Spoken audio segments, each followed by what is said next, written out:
அகிலமெங்கும் உள்ள தமிழ் நேயர்கள் அனைவருக்கும் பரம்பரை ஜோதிடர் உங்கள் மனோ பாலாஜியின் அன்பான வணக்கம். கும்பராசியில் பிறந்த அன்பர்களுக்கு 5 கிரக சேர்க்கை. இந்த சேர்க்கையினால் உங்களுடைய ராசிக்கு எப்பேற்பட்ட ஒரு அற்புதமான பலன்கள் இந்த 5 கிரக சேர்க்கையினால் உங்களுக்கு ஏற்பட போகுது, நன்மைகள் என்ன அப்படிங்கிறது பற்றி தாங்க இந்த பதிவில் இப்போ நம்ம பார்க்க போகிறோமுங்க. ஃபஸ்ட் டைம் பார்க்குறவங்களா இருந்தீங்கன்னா சப்ஸ்கிரைப் பண்ணி பெல் பட்டன் அழுத்தி ஆல் ஆப்ஷன் கொடுங்க. கும்பம் அதாவது ரொம்ப திறமையான ராசி, நல்ல ஒரு முன்னேற்றமான ராசி, எல்லாமே அற்புதமான ராசி.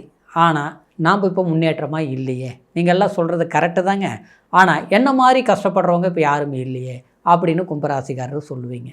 இயல்பாகவே 7.5 சனி வரும்போது ஒரு மனிதனை எப்பேற்பட்டவங்களையும் கடுமையான சிரமங்களை கொடுக்கும். ஏன்னா உங்களுக்கு இப்போ 7.5 சனியும் ஒரு பாதகமாக நடந்துகிட்டு இருந்தது. அது மட்டும் இல்லாமல் உங்களுடைய ராசிக்கு 5இல் இருக்கக்கூடிய குரு பகவானும் வக்ரத்தில் இருந்தது, அதுவும் ஒரு காரணம். இன்னொன்று பார்த்தோம்னா ஜென்மத்திலேயே ராகு இருக்குதுங்க. இந்த ராகு இருந்ததுனால உங்களுக்கு உடல் ஆரோக்கியத்திலையும் சரி, நீங்கள் எந்த ஒரு முயற்சிகள் எடுத்தாலும் சரி, அது பாதகத்தை கொடுத்து பாதிப்புகளை தான் உண்டாயினதுக்கு இதுவும் ஒரு காரணம். எல்லா 10வது குறைக்கு 7ஆம் இடத்துல கேது ஆச்சுங்களா. மற்றவங்க கிட்ட ஏமாறுறது, மற்றவங்களுக்கு நல்லது செஞ்சு நம்ம மாட்டிக்கிறது, அப்புறம் ஊருக்கெல்லாம் நல்லது பண்ணி கடைசியில் நம்ம கெட்ட பேர் எடுக்கிறதும் இதுதான் வாடிக்கையாக போச்சு இப்போ சமீப காலத்தில். சரிங்களா. இதெல்லாமே கிரக பாதிப்புகளால் உங்களுக்கு ஏற்பட்டது. ஆனால் இந்த சூழ்நிலையில் இருக்கக்கூடிய நமக்கு இப்போ இந்த 5 கிரக சேர்க்கைன்னு சொல்கிறீங்களே, இப்போ இதனால் நன்மை இருக்குங்களா அப்படின்னு நீங்கள் மனசில் கேட்கலாம். சரிங்களா. ஆமாங்க. காரணம் என்ன, இப்போ ஜென்மத்தில் ராகு இருந்ததுனாலங்க அப்படியே காலில் சக்கரம் கட்டின மாதிரி இருக்கும். இப்போ சமீபத்தில் ஒரு வேலைக்கு போகிறீங்கன்னா ரொம்ப கஷ்டப்பட்டு வேலை செய்வீங்க. 4 பேர் வேலையும் கண்டிப்பாக நீங்கள் செய்வீங்க. ஆனால் அதுக்கு அந்த புரோஜனமெல்லாம் இல்லை. அந்த வேலையிலே கூட பிரச்சனைகள் வரும், அது வேறு. சரிங்களா. அப்புறம் பார்த்தோம்னா அந்த வேலையிலே விட்டு நம்ம வெளியே வரக்கூடிய சூழ்நிலைகளை கூட உண்டாயிருக்கலாம் சிலருக்கு.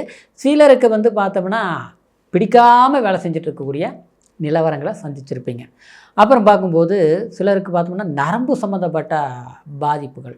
சரிங்களா. திடீர்னு ஆரோக்கியம் சரியில்லாமல் போகுதுங்க. ஏதோ ஒன்று மனசில் ஒரு பயமாக இருக்குது, ஒரு பதட்டமாக இருக்குது. ரொம்ப உற்சாகமாக போனாலும் நல்லா இருக்குதுங்க. திடீர்னு பார்த்தோம்னா ஏதாவது ஒரு பிரச்சனை வரும்போது அதை நமக்கு அந்த எடுத்த வேலையை சரியாக முடிக்க முடிய மாட்டேங்குது. அடுத்தவங்களோட டிஸ்டர்பன்ஸ் தான் அதுக்கு காரணம். சரிங்களா. இப்படியெல்லாம் வந்துட்டுருக்கும்.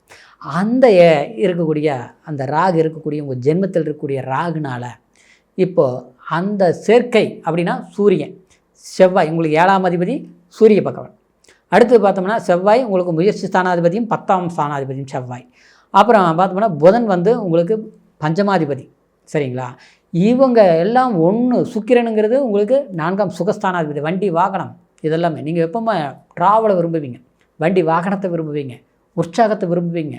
ஒரு இடத்துல இருக்கிறது பிடிக்காது, அங்கே போகணும் இங்கே போகணும் ஒன்று நினச்சிட்டிங்கன்னா தூங்காமல் யோசிக்கிறது உங்கள் வேலை. இந்த மாதிரி உற்சாகத்தில் இருக்கிறவங்களுக்கு கொஞ்சம் எல்லாம் டவுன் ஆனதுக்கு இடத்துல இந்த கிரகங்கள் எல்லாம் உங்கள் ஜென்மத்தில் சேரும்போது பளிர்னு ஒரு வெளிச்சம் கிடைச்ச மாதிரி தாங்க. கண்டிப்பாக ஒரு உற்சாகம் பிறந்த மாதிரி தான். இன்னும் சொல்ல போனோம்னா அதாவது உங்களுடைய கூட்டாளிகளால் நன்மை. கூட்டாளிங்கிறது ஒரு ஃப்ரெண்ட்ஷிப்பு, அப்புறம் மனைவிக்கு கணவன். சரிங்களா. ஒற்றுமையாக இணையக்கூடிய வாய்ப்பு, திருமணம் ஆகாதவங்களுக்கு திருமணத்தை உருவாக்கக்கூடிய ஒரு வாய்ப்புகள். சரிங்களா. ஒரு நம்ம எதிர்பார்ப்போம், நமக்குன்னு ஒரு ஆசைகள் இருக்கும் இல்லைங்களா, நம்மளுடைய எண்ணங்கள் இருக்கும் இல்லைங்களா, அதை நல்லா இருந்தது பிரச்சனை கொடுத்துருந்தா சரியாகும். அதே மாதிரி சில நடந்து முடிஞ்ச சில விஷயங்களில் சில குழப்பங்கள் ஏற்பட்டதை நீங்கள் சரி பண்ணிக்குவீங்க. சரிங்களா.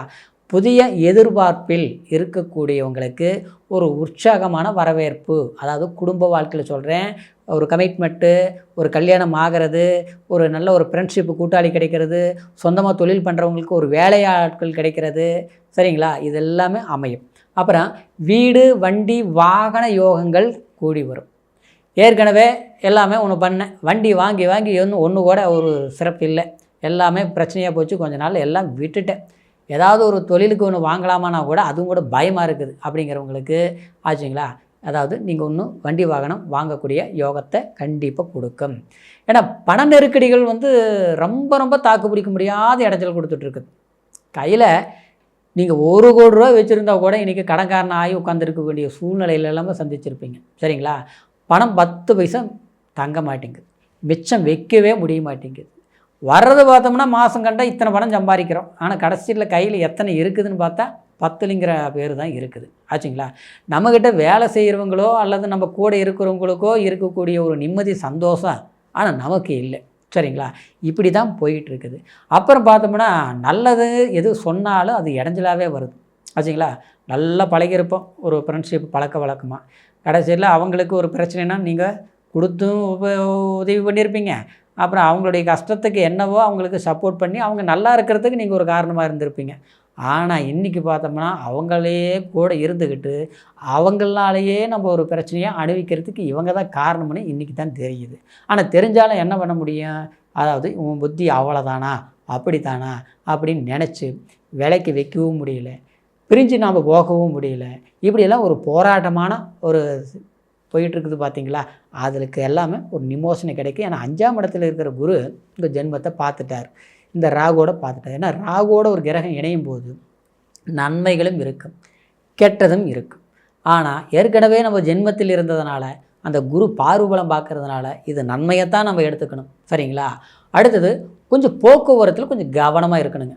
ஆனால் கும்பராசிக்காரரு அதிகமாக வாகனம் வண்டி ஓட்டுறது வேண்டாம், ஸ்பீடு எடுக்கிறது வேண்டாம் ஆச்சுங்களா. அப்புறம் எல்லாம் உயிருக்கு உயிராக ஒருத்தர்கிட்ட பழகிறோம்னா அந்த இடத்துல கொஞ்சம் கவனமாக தான் இருந்துக்கணும். ஒரு பிரச்சனை கொஞ்சம் விலைக்கு போயிட்டாங்க ஒருத்தர், ஐயோ போயிடுச்சே அப்படின்லாம் வேதனையே பட வேண்டாம் சரிங்களா, வந்துடுவாங்க அப்படின்னு நினைங்க. இதுதான் நம்மளுடைய இழப்பு அப்படிங்கிறது. முடிவுக்கு நீங்கள் போக வேண்டாம் சரிங்களா.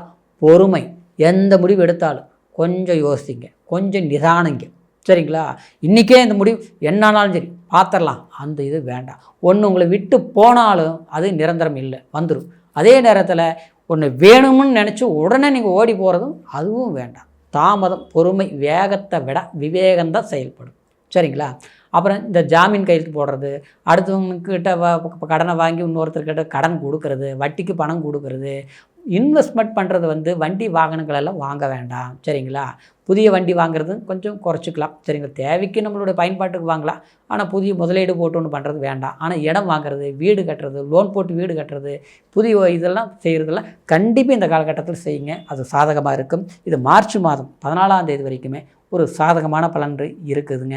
நிச்சயமாக உங்களுடைய சில விஷயங்கள், சில டாக்குமெண்ட் பிரச்சனை, இந்த இட பிரச்சனை, இந்த ஒரு வீடு ஒன்று கட்டி பாதிலேயே நிற்கிறது, அப்புறம் ஒரு அட்வான்ஸ் கொடுத்து திரும்பி வராமல் அந்த பணத்தை போட்ட பணத்தை ரிட்டர்ன் வாங்கவும் முடியல, கிரைம் பண்ணவும் முடியல, ஒரு கோர்ட்டு வரைக்கும் ஒரு நிலுவையில் ஒரு கேஸ் வழக்கெல்லாம் போயிட்டுருக்குது. அப்படிங்கிற பிரச்சனைகளுக்கு இந்த நேரத்தில் கொஞ்சம் வேகம் எடுத்து செயல்படுங்க, சிறப்பாக முடிச்சிடுவீங்க சரிங்களா. இப்போ சொன்ன பலன் கோச்சார அடிப்படையில். கோச்சாரங்கிறது உங்களுடைய ராசியை வச்சு நான் பலன்கள் சொல்லியிருக்கிறேன். ஆனால் லக்னம் ரொம்ப பலம். ஏன்னா ராசிங்கிறது மதியம்னா, லக்னங்கிறது உயிர் சரிங்களா, நம்ம உடம்பு. அப்போது நம்மளுடைய லக்னம், நீங்களுடைய லக்னம் என்ன அப்படிங்கிறத வச்சு அந்த லக்னத்துக்கு எந்த திசை புத்தி நடக்குது, எந்த பாவகாதிபதி திசை, அது யோகாதிபதியா இல்லை பாதகாதிபதியாங்கிறது அது பிறப்பு ஜனன ஜாதகத்தான் தெரியும். ஏன்னா தசா புத்தி அந்தரம் ரொம்ப ஜாதகத்தில் சூட்சுமங்கள் உண்டுங்க. ஒரு விதியின் ஜாதகத்தை வச்சு நம்மளுடைய வாழ்க்கையை எந்த மாதிரி நம்ம இப்படி தான் இருக்குங்கிறத நம்ம நிர்ணயம் பண்ண முடியும். அப்படிங்கிறதுனால உங்களுடைய பிறப்பு ஜனன ஜாதகத்தையும் ஒரு முறை நீங்கள் பார்த்துக்குங்க. பார்க்காமல் இருந்து நம்மக்கிட்ட பார்க்கணும்னு நீங்கள் நினச்சிங்கன்னா சரிங்களா, அதாவது date of birth, time, place கீழே இருக்கிற நம்பருக்கு ஃபோன் பண்ணி, அதாவது வாட்ஸ்அப்பில் அனுப்பிவிட்டாலும் சரி, அதே மாதிரி ஆன்லைன் மூலியமாக கூட உங்களுடைய ஜாதக பலன்களை பார்த்து முழுமையாக கேட்டு தெரிஞ்சுக்கலாம் சரிங்களா. மீண்டும் அடுத்த பதிவில் சந்திக்கும் வரைக்கும் கும்பராசி அன்பர்களுக்கு இனி வரக்கூடிய காலம் கண்டிப்பாக சாதகமான யோகமான காலமாக அமையணுங்கிற ஒரு வாழ்த்துக்களோட மீண்டும் அடுத்த பதிவில் சந்திக்கும் வரைக்கும் நன்றி, வணக்கம்.